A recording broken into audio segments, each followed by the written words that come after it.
Good morning, students. The topic for today is verb. Verb which are sometimes defined as doing words. Words that indicate what is being done in a sentence. But this is not always helpful to the sentence. I give you one example. This is hard work. Presumably, what is being done is work, but work here is a noun, whereas the verb is. So I can say that undoubtedly, if you really want to have a test for a verb, the best test for a verb is, does it have forms that indicate whether the action takes place now or at some time in the past, work or worked, take or took. But sometimes some verbs actually do not change their form. For example, spread, spread, hit, hit. So let us define verb in this term that most verbs fill into one of three categories. The first two types can exist on their own and they are called main or lexical verbs. In main and lexical verbs, doing words or doing verbs come. First of all, doing verbs in a very wide sense, such as approach, do, go, like, want. The verb tells you something about the activities of its subject. Fred approached the fierce lion.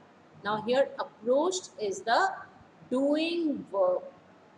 Then, another category is being and becoming verbs, which make some kind of equation between the subject and the complement that follows. For example, John became manager. That is, John is equal to manager. You sound bored. It means you is equal to bored. Now, these include be, sound, seem, and represent. They all are becoming verbs, which include get, bigger, grow, and turn.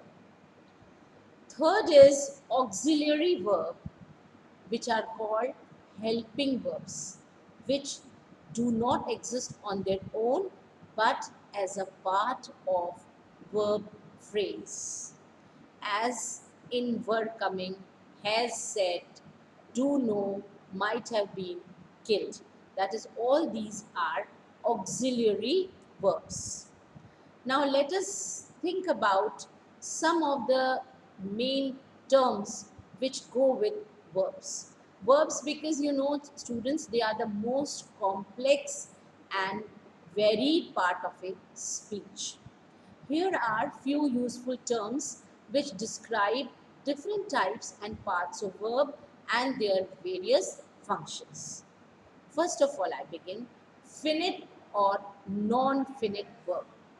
A finite verb is one which is used in the normal way, usually with a subject and a tense. For example, write and writes. I write. She writes. When a verb lacks tense, it is non-finite. The non-finite forms are the ing form, sinking, the past participle sung, and the infinitive to sing. It will sing or to sing and it seems to sing. So, first category is finite and non-finite. Then is impersonal verbs. These are verbs that do not take true subjects as it rained. Many verbs can be used both personally and impersonally, such as Jack seems to be here. Jack seems to be here. It seems Jack's here. This is, now here it is the impersonal verb. Then ing form. This can be used like an adjective. Writing paper. In progressive tenses, she was writing. In both of these cases, it is called the present participle. It can also carry out noun-like functions.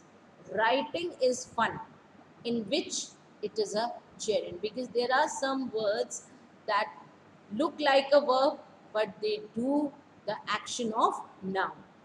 Then comes passive and active voices. Generally, a verb or sentence in the passive voice is one in which the action of the verb is done to the subject.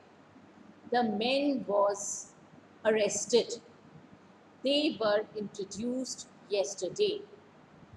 A verb or sentence in the active voice is one in which the subject does the action. Inspector Jones arrested the men. Now, who is the subject? Inspector John. What did he do? He arrested the men. The priest introduced them yesterday. The priest is a subject. What he did is introduced them yesterday. Note that your style will be more vigorous if you keep mainly to the active voice. Lineker scored a scorcher is livelier and more immediate than a scorcher was scored by Lineker. So the meaning is that if you want to make your, I can say, style of writing good, you should try to use active voice. It looks more attractive. Now, the past participle. This is the part of a verb which is used to make past tenses. Okay, now past tenses means I did my work, I have finished my work, she has done it. All these done, finished, these verbs are past forms. Now comes the perfect forms. These are the verbs form which consist of have plus the past participle. That is, I have done my work. Now here have is the perfect form and third form of the verb is used with it. I had already written to my MP. The difference between the present and past here is they have mended the fence and they had mended the fence but it fell down again. That is, now here in fell it is a past tense, but if you say they have mended the fence, have plus third form of verb, that is past participle, is perfect form. Another form of verb is phrasal verbs. Now you must have come across the word phrasal verbs. These are verbs which are made up of true verb plus one or more small words that change the meaning considerably. Just consider the difference between he told me and he told me off. Now to tell off is a phrasal verb. Then progressive form of verb. These are the forms which consist of be plus the ing form.